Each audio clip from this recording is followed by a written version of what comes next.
Hello my to family, welcome back to my YouTube channel Kajal की दुनिया में आप सबका बहुत बहुत स्वागत है फ्रेंड। तो जैसा कि मैं पिछले फोर ब्लॉग तक आई थी, तो आज 4 तक मैं आप लोगों को अपनी स्टोरी शेयर कर रही हूँ। तो आज हम जो है ना पार्ट 5 में इन करते हैं। और पार्ट 5 में वो होता क्या है ना कि ससुराल में विदाई तो हो गई, फिर मैं ससुराल भी चलेगी, वहाँ भी सारी जो रस्में रीति रिवाज होते हैं तो वो सब भी सारी चीज़ें हो गई। तो वहाँ से जाने के बाद जो है ना, जैसा कि मैंने आपको पिछले ब्लॉग में बताया हुआ था कि मुझे मतलब इधर से कॉल नहीं गया, किस कारण नहीं गया, आप पार्ट 4 देख लेना।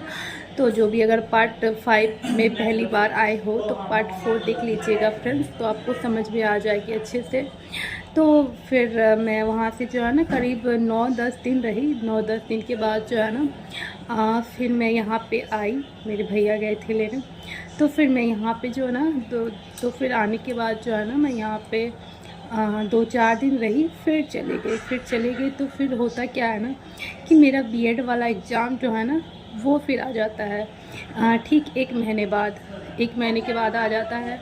तो तभी जो है ना लॉकडाउन ही लगी हुई थी। तो मेरा बीएड का फर्स्ट ईयर का एग्ज़ाम हो गया था, ये लास्ट सेकेंड ईयर वाला था, तो जो कि जो है ना मुझे घर से ऑनलाइन देना होता। तो यहाँ पे तो पिछले बार तो मैं फ़र्स्ट ईयर का यहीं से दे चुकी थी, तो फिर मुझे आना था इस वजह से। तो फिर मैं आई और मेरे साथ मेरे हस्बैंड भी आए। तो फिर वो रुके नहीं, वो 1 दिन रुके, फिर वो चले गए मुझे यहाँ पे छोड़ के। तो फिर पापा का टिकट भी बनने ही वाला था। तो मेरे एग्ज़ाम के ठीक मतलब 2-4-10 दिन के बाद, 10 दिन भी नहीं, मतलब 2-4-5 दिन के बाद, 1 वीक के अंदर तक ही पापा भी लखनऊ निकलने वाले थे। तो फिर क्योंकि मेरी शादी के बाद भी जो है ना मतलब कि करीब 1 महीने लग गए पापा को जाते जाते, क्योंकि मेरी सिस्टर का तबीयत बहुत ज़्यादा ख़राब हो गया था, जैसे कि मैंने आप लोगों को पिछले ब्लॉग में बताया हुआ है। तो इसी वजह से जो है ना तो थोड़ी बहुत घर की भी स्थिति ऐसी मतलब कि लेवल में हो जाती, तभी वो निकल पाते। तो इसी वजह से जो है ना तो फिर दीदी का फिर वो देखना था। तो फिर थोड़ी बहुत जब धीरे धीरे स्थिति घर की सुधरने लगी तो फिर पापा को भी निकलना था डॉक्टर के यहाँ। तो फिर पापा ने भी टिकट बनवा लिया मेरे एग्ज़ाम के बाद। तो फिर हुआ क्या ना कि मैं जिस दिन गई तो उसी के 1 दिन बाद फिर पापा लोग भी डॉक्टर के यहाँ निकले। तो ऐसे हम लोग भी जाने वाले थे, मतलब सोच रहे थे कि जाए, फिर सोचे कि अच्छा अगर पीछे से वैसा ज़रूरत होगी तो जाएंगे। तो फिर पापा लोग जो, तो फिर मैं जब एग्ज़ाम देने आई थी सेकेंड बार, तो मैंने 15-20 दिन में रही। तो वो ही मेरे पापा के साथ लास्ट कह सकते हैं कि रहना हुआ। उसके बाद तो फिर मैं पापा से मिल भी नहीं पाई। अभी भी सोच के जो है ना, जब पापा लोग पहुँचे तो वहाँ पे आश्रम होता है, आप लोग सर्च कर लेना, पीजीआई हॉस्पिटल लखनऊ में है, और आपके आसपास ही माधव आश्रम, वो भी आपको अगर सर्च करोगे तो आप लोग को दिख जाएगा। तो हॉस्पिटल के सारे पेशेंट जो है ना उसी आश्रम में रुकते हैं।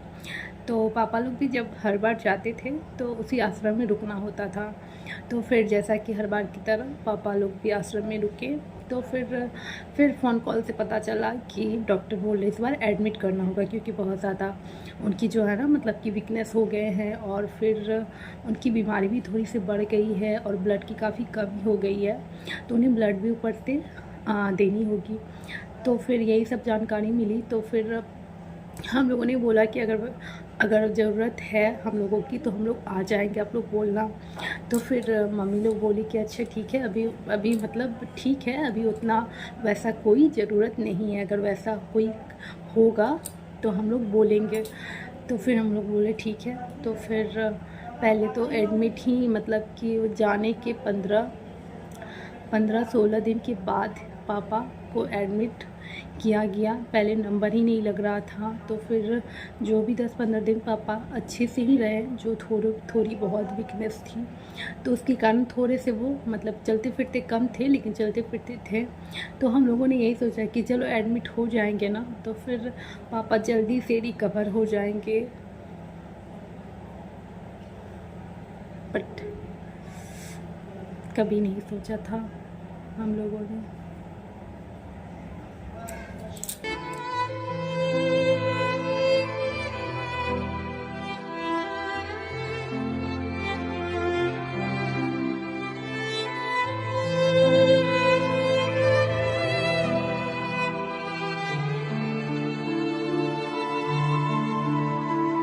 तो फ्रेंड्स इसके आगे जो है ना मैं आपको नेक्स्ट वीडियो में पार्ट 6 में आप लोगों को जानने मिलेगा, क्योंकि ये ब्लॉग बहुत लॉन्ग हो जाएगा। तो चलिए फ्रेंड्स अभी इतना ही, तो इस पार्ट में इतना ही। आप लोगों को प्लीज़ अगर थोड़ा सा मेरी स्टोरी अच्छी लगी हो, और अच्छी क्या, मेरी लाइफ की जर्नी जो है ना बहुत स्ट्रगल भरी है फ्रेंड्स, तो इस वक्त आप लोगों के हेल्प की बहुत ज़रूरत है, मुझे बहुत ज़रूरत है। आप लोगों कहते हैं ना कि पहला भगवान, जो भगवान तो होते ही हैं, लेकिन जब फिर कोई सोशल मीडिया पे आता है ना तो दूसरा भगवान आप लोग हो। तो इसलिए जो कोई भी मेरी वीडियो देख रहे हैं, प्लीज़ हमें सपोर्ट कीजिए, हमारे चैनल को सपोर्ट कीजिए, हमें सपोर्ट कीजिए। तो मिलते हैं नेक्स्ट पार्ट में फ्रेंड्स, अभी के लिए बाय बाय।